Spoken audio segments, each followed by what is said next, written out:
I honestly did not expect this mask to actually fit me because my hair is way too long. Dear God, Bill, I got a farmer's stand. Oh, Jesus. The things I do for YouTube. ¿Qué pasó, lunaticos? Soy Moon Spirit, and welcome back to Maytroidvania, where I take the month of May to look at Metroidvanias. And I have no other way to start off this, so Guacamelee! Guacamelee was developed by indie game developers Drinkbox Studios, who previously created Tales from Space About a Blob and Space Mutant Blobs. This game was released on the 360 and PS3 with critical acclaim, even being nominated for excellence in visual arts in the 2013 Independent Games Festival. Wow, 2013. Feels so long ago. The game was successful and their hero made appearances in other games. As for me, I bought it and beat it digitally on all platforms, and physically on PS4 and Switch, containing the Super Turbo Championship Edition DLC. What? You don't buy 6 versions of games you adore? Oh. Okay. So put on your luchador mask and head to the square circle to see if this game is still muy bueno. This is Guacamelee!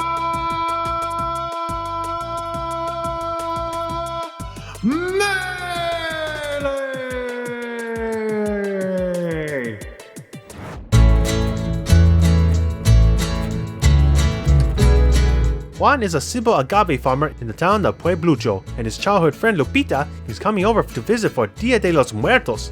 But she's not just any friend, in fact, she is El Presidente's daughter. Que Dios, can you believe that?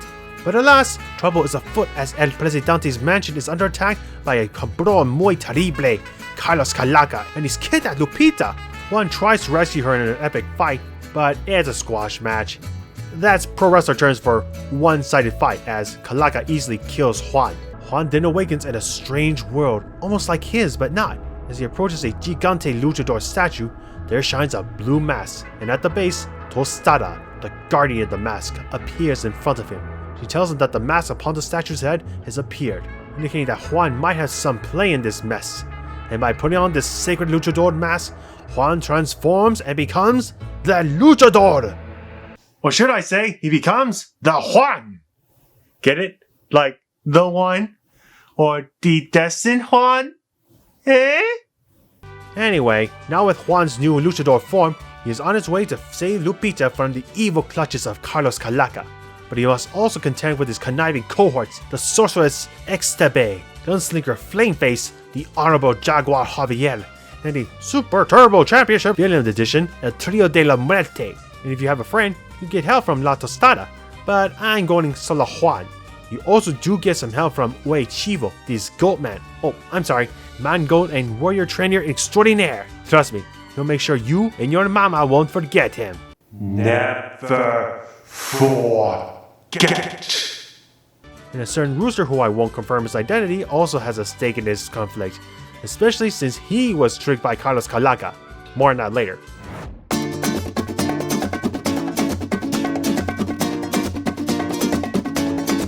Bienvenidos to the cel-shaded world of Mexico. As you can tell, the art here is bold and radiant with blocky yet edgy characters. Just looking at everyone reminds me of watching Samurai Jack or Jackie Chan Adventures, especially in cutscenes. Environments are lively, muy vivo. Cities sometimes riddled with posters, forests with rectangular-like bark, Aztec/Mayan inspirations. I love this world! But when you visit the world of the dead, it seems a little more lively since it's more than just an inverse color swap. You'll chat with the dead, see environmental changes compared to the living world, and so on. Plus, the animation is a silky 60 frames per second, like a shot of Patron Silver. I think. I don't drink all this, so don't quote me on that. I also like to mention that I love it when you start boss battles because they hide the fight like a wrestling main event, like it belongs on a poster. The música is also muy excelente. It is mariachi goodness all around with trumpets, acoustic guitars, and the occasional vocals with a bit of El Grito, mixed with a hint of occasional chiptune. What's an El Grito, you ask? It's the ah-ha sound they make, kind of like how cowboys do the yeehaw, or kids these days that say things like yeet, I think. I don't know what the modern equivalent is, let me know guys. But the game has some great humor as well. Like when you get new abilities by smashing these statues, Wei Chivo gets pretty miffed, like a running gag, but no hard feelings, senor. Even the DLC makes tongue-in-cheek references to stretch goals. Wait, skeletons don't have tongues or cheeks! But if the humor won't get you, the many references will. No kidding! This game is a super duper references burrito XL! The many posters plastered all over the town walls range from many game characters like Mario and Mega Man to even smaller names like Castle Crashers. But of course, the memes are also present. See those kids? Those are owl memes! They've been around since the You're the Man Now Dog days, the place where memes mostly came from. See how much of a relic I am?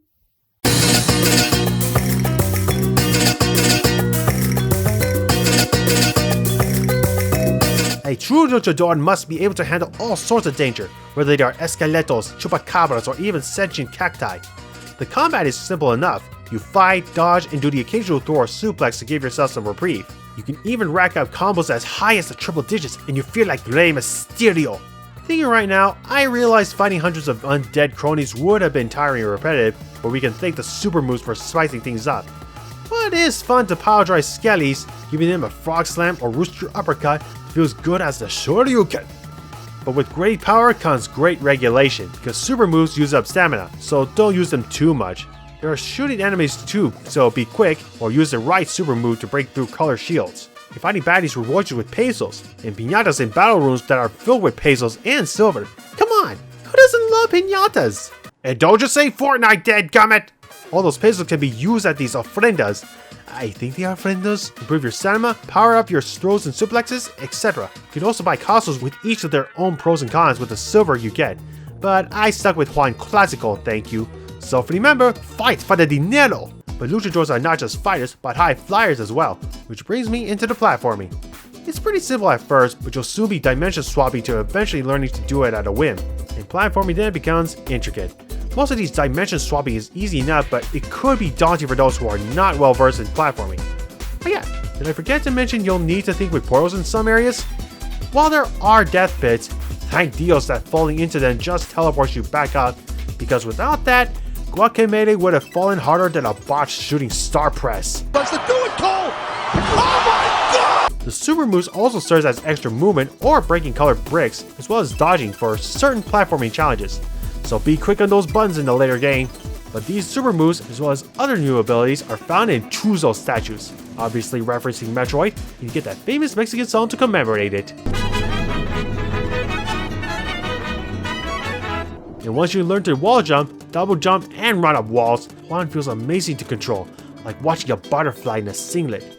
And like Metroid, Juan gets his own morph ball transformation, with turning into a chicken. Hey, don't underestimate being this pecker. He'd be really powerful when need be, and he fits in the tightest of passages. Oh, and because this game is expansive, these Olmec statues come in handy for fast travel. A great addition to the Super Turbo Championship DLC is the Intenso mode. Juan transforms into an Aztec-like Super Luchador that hits even harder and moves faster, kinda like Dante's Devil Trigger. And like Devil Trigger, it feels gratifying to destroy the hordes of esqueletos in rapid succession, as every hit turns them into bone dust. And it's handy when the hordes become tougher, more relentless, and muy loco. And like any Metroidvania, you'll find collectibles in your journey like Heart, Skull, and Intenso chunks increase your health, stamina, and Intenso respectively. While you'll mostly search high and low to find them, you'll also buy health and stamina chunks too. Oh, I forgot that there were side quests in this game since they give you heart pieces too. They aren't required to get a good ending, which I won't spoil. Until now!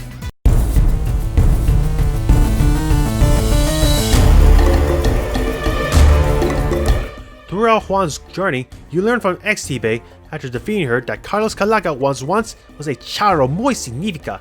That's a Spanish cowboy, though they have more prestige with that title, and he wanted to become El Gran Charro, the big charro kahuna basically. Unfortunately, tragedy befell him when his arm broke before the big competition, and he sold his cell to El Diablo himself to become champion. Idiot! Dealings with the devil will always have caveats! Huge caveats that you'll regret! And it did! Carlos won, but he died before he could revel in his glory. So Carlos sought revenge against El Diablo, and he made another deal with the devil, and thanks to XTBay's help, Carlos turned him into a rooster and took over the land of the dead, and plans to rule both worlds of the living and dead, so everyone will praise him forever. The price of pride. Que mierda, gilipollas! And it also turns out Lupita is the key to merging both the living and dead world, as she must be sacrificed at the Great Temple. So with that, SRA reforms, Flameface is stomped out, the trio is terminado, and Jaguar Javier is bested. Now for Juan to go mano a mano with Calaca before Lupita is sacrificed. But it's too late as the moon eclipses the sun and Lupita dies. Calaca then transforms into a giant demon, proclaiming himself as the god of life and death. But you are Juan, the destined Juan, and you will not submit to Calaca. Calaca is then crushed, and you collect some sort of orb that fills up your mask for some reason. Either way, the day ends on a bittersweet note as Juan tearfully mourns the loss of Lupita. As the credits roll, he spends the rest of his life peacefully until he eventually passes and joins her in the world of the dead. Damn, what a somber ending. Can you imagine seeing the hero's love interest die? I wanted so badly for Juan to get the girl, but that depressed me. Like seeing The Undertaker having his winning streak broken. Now let's get to the real ending! That's right, in order to get the true ending, you must find 6 hidden orbs to fill out the mask, like the one I previously mentioned. Though most of them require completing difficult trials, you know if you got them all when you feel lighter. Defeat Calaca and that one more orb is collected to make the mask whole. And like before, Juan mourns Lupita's death, but just as his tears well up, the mask cracks and disappears as his face is free, with just one last mask piece on his face. A hand reaches out to clean his face up, which belongs to none other than his amor, Lupita, alive and well! Madre Dios, sí, she lives! And the game ends as the happy couple kisses, with Lupita bearing his child, or children as shown in Guacamelee 2. I love happy endings, and seeing Juan later become a family man in the sequel warms mi corazón. Felicidades, Juan. Felicidades. I gotta say, Guacamelee is one of my favorite Metroidvanias out there. In fact, it's a superplex sensation. Or, more like, I give this a 5-star frog splash. Out of 5. If you're into beat-em-ups and Metroidvanias, I highly recommend this game. The combat and platforming are amazing as its fluid animation. The humor is well crafted, though it uses too many references to be honest. I recommend getting this game with the Super Turbo Championship DLC since the base game is a little short, and the DLC adds more content. From what I gather, the DLC is more than just adding a new boss in Intenso mode. It also added new enemies and areas, giving your chicken form an egg bomb technique, though I mostly found it very situational, and giving enemies health bars. But honestly, it's been years since I played the original on PS3, and the new additions feel seamless like it was there before. Step into this Metroidvania ring, amigos. I guarantee you'll enjoy Guacamelee. But the real best part is that Guacamelee got a sequel back in 2018. But that is for another time. All I can say for now is, do not ever underestimate the power of the pollo. But that's all the time I have for you all today, so be sure to like this video, subscribe, and share across the web. Por favor. Hasta entonces, soy Moonspirit diciendo buenas noches, amigos.